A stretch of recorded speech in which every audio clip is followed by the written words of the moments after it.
So emotional intelligence is one of the very important skills that we should have as we grow in life, in our careers, in our businesses, and all that. And self-awareness is the first competency, or let me say, one of the elements of emotional intelligence.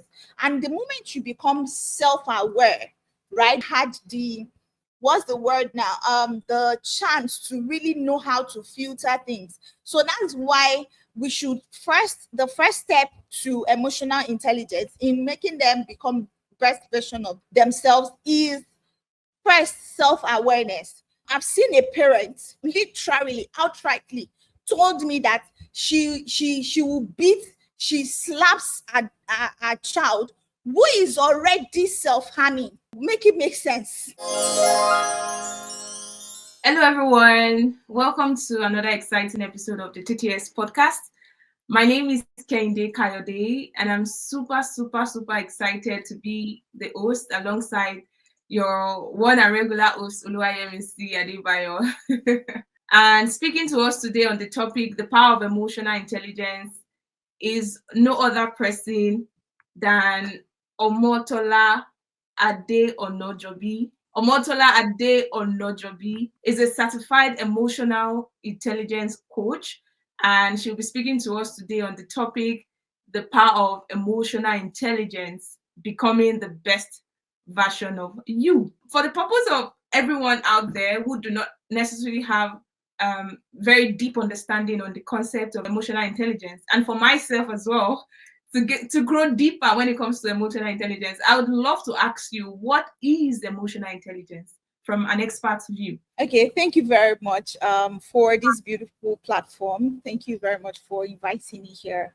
My name is Omotola Onojobi, and I'm an emotional intelligence coach, a certified emotional intelligence coach. Emotional intelligence is, in fact, before I go into what it means, right, I'm going to talk about my experience, right? I've been in a room with an executive, like someone in this, like all these top level executives, and she was like, I really do not know what you do. Like, you just mentioned emotional intelligence. This is something that they just come and teach us, like part of leadership and all that. And I'm like, emotional intelligence is something that you can actually practice. It's a skill you should have. And it is you being able to identify your emotions, right? Knowing your emotions, then you now understand your emotions.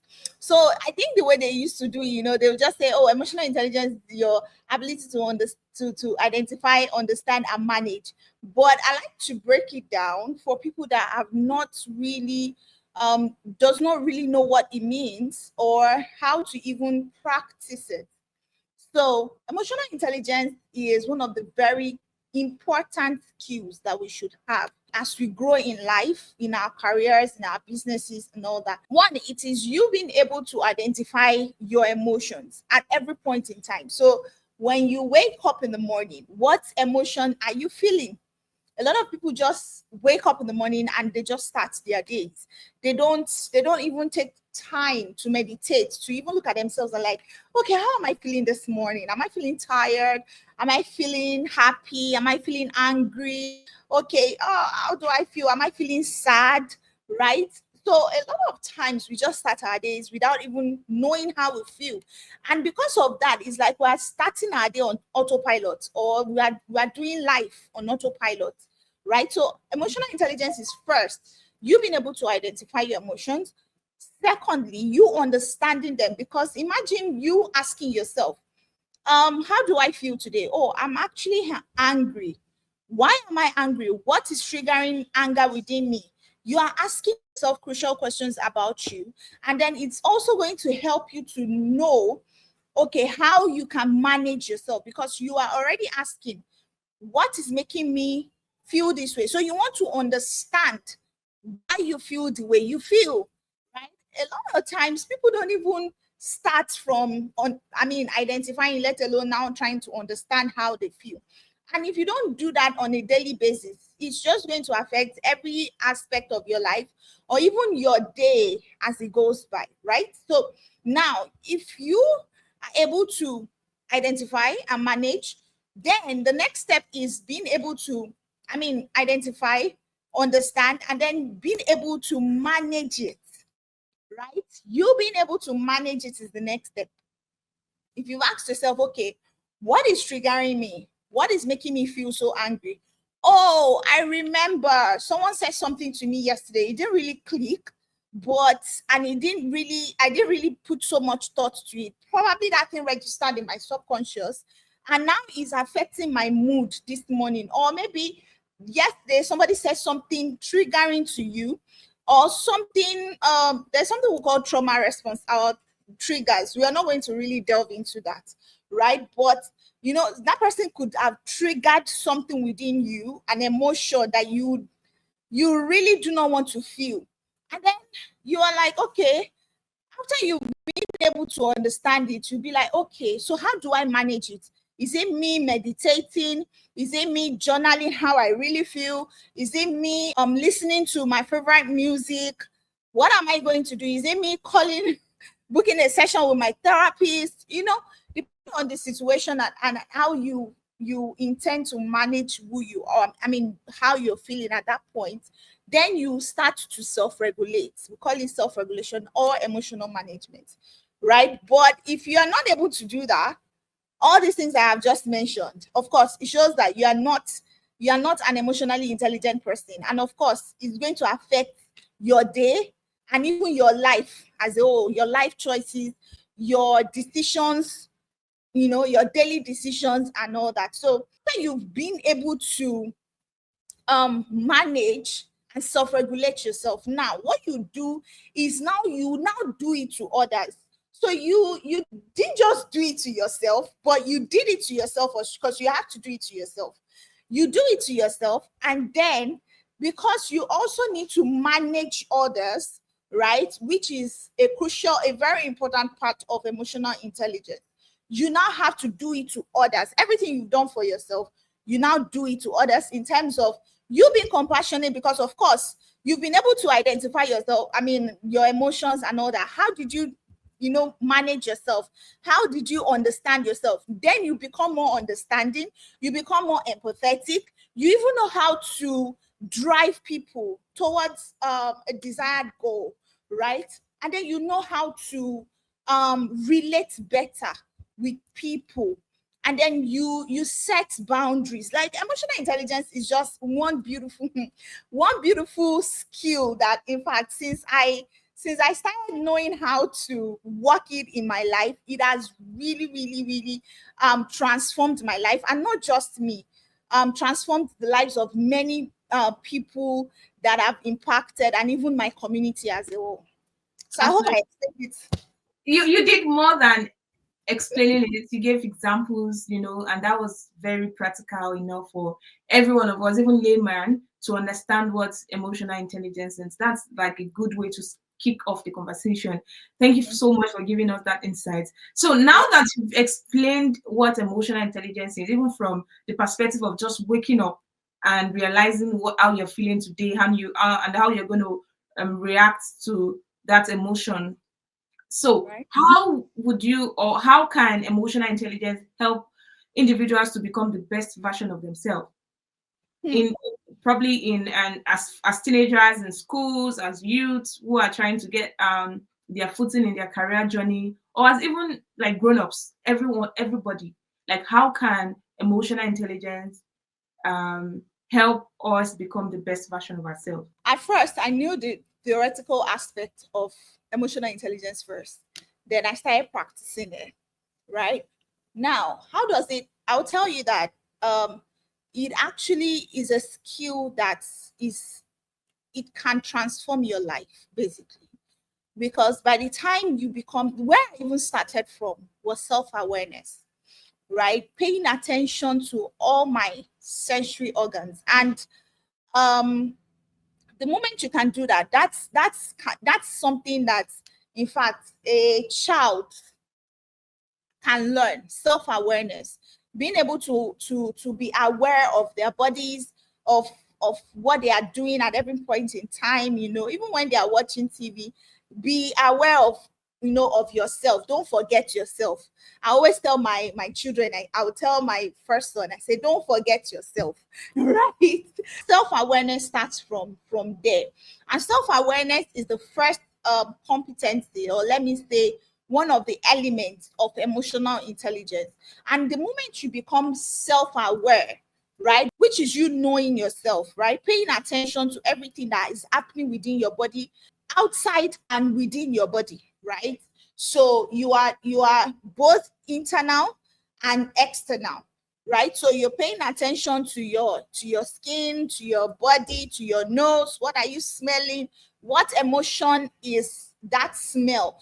I don't know, maybe you've been in a space where you probably perceived a perfume, and that perfume actually gave you like a nostalgic feeling. I don't know, maybe it took you back to childhood, or reminded you of someone when you were younger, right? So that is one of the ways you can, that's because that thing is already triggering some emotions within you just by smelling. So you are paying attention to what you're smelling, what you are listening to, the kind of content that you are listening to, in terms of music, in terms of maybe even guided meditations. It's not all meditations that you listen to, right? It's not all podcasts you listen to. It's not all programs you listen to. What else? What you watch. Now we are in that social media era. We are scrolling, right? And there are different content that comes to us, right? So especially teenagers have not really had the, what's the word now, the chance to really know how to filter things. So that's why the first step to emotional intelligence, in making them become best version of themselves, is first self-awareness. Let them be able to pay attention to the things to the content that they are exposing themselves to, right? So these are things that will help them. Aside that, it also helps them to helps teenagers, children, adults. It helps with your communication skills, right? It helps you to be able to communicate effectively. And how does that happen? Like I said, when I was defining emotional intelligence, I said it is your ability to be able to identify how you're feeling, understand how you're feeling, and manage yourself. Now when you do that, right, and you want to do it to others, like you've done it to yourself, you literally communicated with yourself. You've communicated with yourself, like, okay, why am I feeling this way? You are thinking deep. Now you want to do it to others. You are not shy to tell people how you feel, because it is something that you have done to yourself. It's like honesty. It teaches you honesty. Emotional intelligence makes you become, in fact, one of the key things I learned about emotional intelligence is that I became very honest. I don't lie to myself. If something is not working, it's not working. If it's gonna work, I will let you know it's gonna work, right? And it helps me set personal boundaries with myself, because I at a point, in my emotional intelligence journey, I had to like tell myself the brutal truth. See, there are some things you can't take with yourself anymore. There are some habits I can no longer condone with myself if I really want to grow, right? So emotional intelligence helps you to have difficult conversations with yourself. So this difficult conversation you cannot have with another person, you are already having it with yourself. So you are not even afraid to communicate effectively, to communicate your feelings, your emotions, how you feel at every point in time, and effectively do that. Now, emotional intelligence helps you to become more compassionate. Now, it helps you to balance being compassionate and being I don't want to use the word judgmental, but you're not judgmental, but you are being disciplined. Let me put it that way. Yes. more like discipline. So it creates a balance for everything. So you are a very loving person, you're a very kind person, right? But you're not a people pleaser. That's emotional intelligence. Let me give you an example. Let's say you have a deliverable, or let's say an assignment, because now I think we're relating with teenagers now. So you have an assignment or a project in school, right? And you know that that project is going to take you 2 hours, right? Why not set a time? Set a timer, 2 hours for study time, or even in your everyday routine. It's a personal boundary that you've set for yourself. When you get back from school, let it be like a 2 hours time that even everybody in your house will know that, okay, at this time, Ben is in his room, he's studying for that 2 hours. So if you do that consistently, it becomes an habit and it becomes a boundary, because everybody understands that between the hours of 7 and 9, Ben is in his room studying. So now that we've been able to establish that emotional intelligence helps everyone to be better persons, so in your opinion, what are the some of the common misconceptions about emotional intelligence? There are many misconceptions about emotional intelligence, and one of them, I've really experienced it. People expect you, so because you are emotionally intelligent, to not be in tune with your emotions at all. They believe that as an emotional intelligent person, I'm not supposed to even use my emotions. That is wrong. That is a huge misconception. As a matter of fact, emotionally intelligent individuals are the people that are most in tune with their emotions. They don't joke with their emotions. They take their emotions very seriously. Why? Because they understand the power of emotions, and they understand that their emotions is the very core of their existence. So they don't joke with it. So that's the first misconception. The second one is people believe that as an emotionally intelligent person, you should be okay with them riding over you. They believe that she will not talk or he will not talk. Do you understand? So they expect you to not speak out, of which emotionally intelligent people, you can't ride them, because they are so much in tune with their emotions. They know the right time to give it to you. They know the right time to put you in your place. They know you can't bully them, okay, because they are very confident people. Then the third one is that they believe that because you are emotionally intelligent, you are not capable of being petty or savage. Yes, let me tell you something, and here is the truth. I like to shatter tables. Emotionally intelligent people, they are like doctors. Doctors have the power to heal you, right? When you go to doctors, they will prescribe drugs, they will tell you all these things, they will heal you. But if a doctor wants to mess you up, they will do it, because they know every part of your body. The same thing about emotionally intelligent people. So interesting to know that how this conversation is going. It's portraying that every individual, as a teenager, as a young adult, as even grown-ups, we need to cultivate the habit of being emotionally intelligent on a daily basis.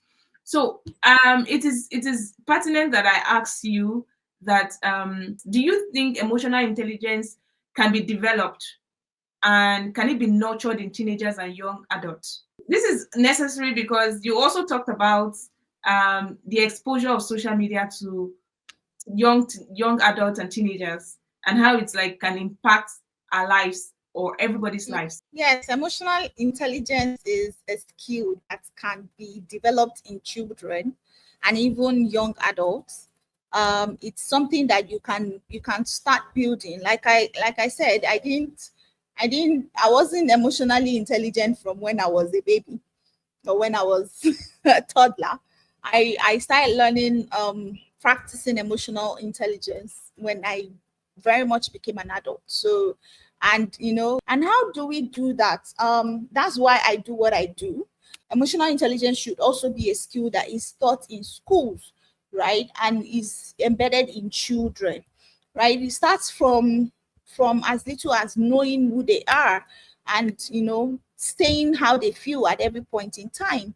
It goes as much as emotional management for teenagers, how to manage your emotions around your friends, how to handle bullies and all that. So yes, it's very much a skill that should be cultivated. You have likely worked with many young people, like you said, and I'm just thinking that some of them probably may have been struggling to develop their emotional intelligence.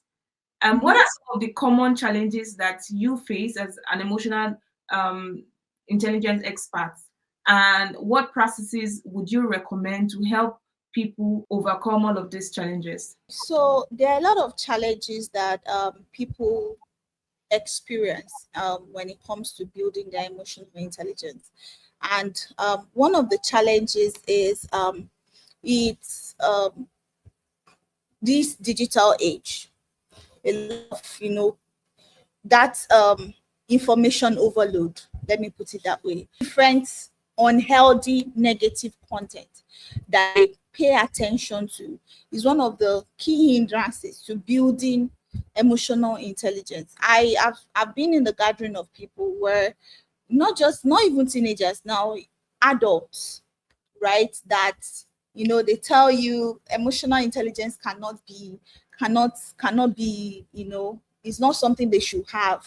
In fact, I still even heard it this evening, that is therapy or is emotional intelligence something that everybody needs, you know. So they believe that, oh, these things are not something that they should learn or they should develop, right? So information overload, are one of the challenges that people face, especially teenagers, because when you give them phone at a very tender age, they are exposed to things that they shouldn't be exposed to, and that's been me being very honest. There's something we call comparison, right?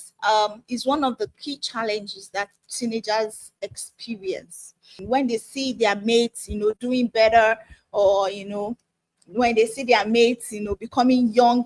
There's this thing now, becoming young content creators, and they're having millions of followers, or their followers is in thousands and Ks. Another challenge I've seen is that social skills, limited interaction, which cues the communication of people, of teenagers, especially. I've been in spaces with children and teenagers, and ah, I'm like, what's the future going to be like? Because they really do not know how to interact, because they are so much into their phones, right? They are so much into their phones, they are so much into their devices. I'm going to give an example. I've been opportunity to be in the midst of teenagers where, like, it's a social gathering where I am emceeing the party and all that, and all of them are like into their phones. Like, they're not even mingling with each other, they're not even talking, like trying to get to know who this person is. I remember when we were growing up, that was different. We were eager to meet people, right? Like new friends and all that, right? And even you meet people that you write to, right? You will write to them, you will start writing, but nothing like that anymore. Nothing like that anymore. So it has really, really cut off interactions amongst teenagers. They don't know how to make friends, genuine friends, real life conversations and interactions. And one of the things we can do is, like I said, imbibe it into our curriculum. This is where I would really, really beseech, the corporate bodies, school education bodies, either government or private, because it's one of the challenges I am also facing as an emotional intelligent expert, right? I go to schools. I try to, like, can we have a partnership where we train teenagers, we even train teachers on how to interact, how to be more emotionally intelligent and build these skills. They are not ready. They shove it aside because it is not entertainment. It is not some Bollywood dancing. It is not some all this entertaining stuff. Another one is therapy, right? Because I've seen a lot of teenagers, they've gone through identity crisis because at a point they weren't sure who they were because of the fact that they are not even self-aware, and they got to that point in their lives where they are supposed to build that skill, but nobody is guiding them through it, nobody is showing them the way, right? So they start having what we call identity crisis, and that is why we have a major global problem right now. I'm going to call it a problem, it's not a challenge, right? So we have a major global issue right here where people are having identity crisis. They don't even know which gender they belong. They start using wrong pronouns for themselves and all that. Why? They did not have that person or that body or that supportive community to guide them when it was time for them to build. I've seen teenagers enter what we call withdrawal syndrome. In fact, even some of them become very depressed. So they experience depression, right? I know one that became the first, it started with withdrawal syndrome, right? I had to constantly reach out to him, and until later he now opened up to me. This is something that his parents were not aware of. This is something that the school body was not aware of, right? And he had to come to me because I created a platform, a safe space where they can actually talk. And that's why I really want to commend the founder of this initiative, and also UK for starting this kind of programs, right? For teenagers to be able to see safe space for them to be able to, interact better and even talk about some of the emotional issues. Because it's so sad when teenagers are into this and their parents does not even know that therapy is something that they should go for. I've seen a parent literally outrightly told me that she will beat, she slaps a child who is already self-harming. Make it make sense. A self-harming teenager, you are telling me that she's possessed and you are slapping her. Somebody that is already hurting herself, what makes you think that you beating her up or you slapping her or you punishing her is the way to go, is the strategy for you to bring her out of whatever she is in? I have to tell her, I said, see, you need to bring this child for therapy. You understand? So therapy too is one of the things that would help. And I usually suggest that therapists should be in schools, secondary schools, right, where children, this is not even guidance, and I don't know, maybe guidance and counseling does that work, but an actual therapist should be in secondary schools talking to these children and helping them build these skills that they need to build. All right, thank you so much, Omotola Onojobi. I've been here listening and trying to, put together all of the things that you said. And I must say that they are very, very informative, not just informative alone, educative, because you've been able to open us up to a lot of other things that we're not aware about. And thanks for sharing those stories with us as well. Because of time, I would want to log off this conversation with this question. And the question would be that, yes, you have spoken extensively about how to be emotionally intelligent. But however, let's look at it in different cultures. Because I know that when it comes to emotions, it also has to do with, especially self-awareness, the courage to speak up. It has to do with cultures as well. You take, for instance, there's some religion that does not permit a woman to speak. So in that way, how does she express herself? How does she, contribute, or how does she share feelings? Yeah. So I would want to ask you, does it varies when it comes to culture? And if it varies, what are the likely kind of possible strategy to manage these things? Let me give you a typical example. Of course, we know Europe and Africa is very different when it comes to culture. Yeah. Europe country would tell you, speak up, anything, how you feel and how you want to do it. So speak up, that's Europe. But some part of the world, some part of Africa would say, no, it's you sharing your emotions is, sometimes they'll call it disobedient, sometimes they'll call it disrespectful and all of those stuff. So can you, as an emotional, intelligent coach speak on the varieties, I mean, how it varies and how we can help, manage this gap between, some countries or some cultures seeing emotional intelligence as a negative attitude and some other people seeing it as a positive attitude? Okay, thank you very much for that question. First off, I'm gonna say that there's a difference between etiquette and emotional intelligence. Emotional intelligence cuts across all cultures, right? It's the same across all cultures. However, um, we should not forget the place of etiquette. Etiquette are guiding rules. So when you're applying your emotional intelligence at every place that you found yourself, you should also not forget the guiding rules, the socially acceptable, behaviors of different places that you are. Okay, so you don't forget the place of culture, you don't forget the place of etiquette in while you are being emotionally intelligent, or you are practicing emotional intelligence. So in Africa now, culture says that when you see an adult, you should, bow to greet that adult, right? You should, as a Yoruba person, I am Yoruba, right? I believe that when you see an adult, you greet them, ekalesa, or good afternoon, and you bend or you kneel or something. That is the culture here.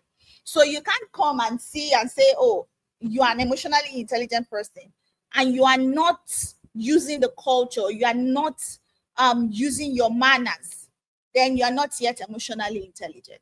So there is a part where the etiquette comes in after you've done everything to yourself. You now have to do it with others, which builds your interpersonal skills, right? So you are able to manage other people, interact better with other people, form quality and meaningful relationships with other people. And for you to be able to do that, you need to understand their cultural backgrounds, where they are coming from. So you don't just, say, oh, I'm woke, and then you're not doing things anyhow, right? So while you're doing that, you also need to consider cultures and etiquette. All right, thank you so much for sharing that. That was very, educated. So, if I get you correctly, what you're trying to say is you must, at every point in time, also understand and consider what we call, people's culture, and Yes. then the etiquette. Yes. All right, thank you so much for that. We would have loved to keep, we still have more questions in stock, but because of time, we would have loved to still continue the show. But let's just say this is where we'd say bye for now. So to Kenny, over to you. So I'm going to leave it to Kenny to close the show. Thank you so much, Oluwayemisi. It was really my pleasure hosting this with you. And thank you to our amazing guests, who is like an expert in emotional intelligence, for walking us through from the beginning of the conversation to what emotional intelligence is, to how we can actually develop and nurture emotional intelligence in our teenagers, our young adults, and even towards grown-ups, in our daily lives. And then to so most of the misconceptions, challenges, and then the variance in cultures and etc. It's been a very exciting and insightful conversation with you, Omotola Onojobi. Thank you again. This is like a show of gratitude for honoring our invitation. Okay, I think this is the end of the conversation today, and we draw the curtain from here until next time when we come again to the TTS podcast. Bye.